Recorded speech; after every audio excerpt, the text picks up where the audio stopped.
when I was still a Protestant, I discovered this diminutive Catholic nun named Mother Teresa. And I read a story about her that made a profound impression on me, it still did. Because again, I think from my point of view as a Protestant, the most important thing I could do in the world would be to get people to profess the faith as I understood it.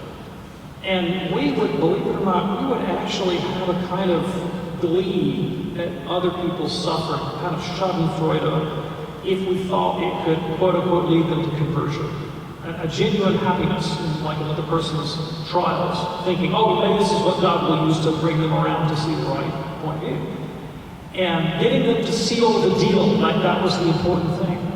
And I read this story about Mother Teresa, where she was, of course, ministering to the dying in Calkata, and she found this woman who was lying in the gutter being eaten by ants as she was dying. So she takes this Hindu woman, and she brings her back to her home from dying, cleans her up, dresses her, bathes her wounds, and is literally nursing her to death.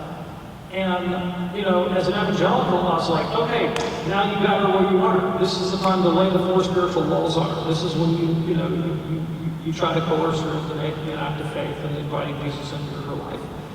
And yet Mother Teresa didn't do that. What she did instead was she let the woman talk. And she opened up her life. And the worst suffering she had wasn't her mortality, wasn't her dying. It was the fact that her son had abandoned her, and she was filled with bitterness and anger. And through her own love and charity, Mother Teresa brought this woman to the point of saying, I forgive my son. In other words, she helped elicit a moral transformation in the woman, not a religious conversion. And that was the end of the story, and the woman died.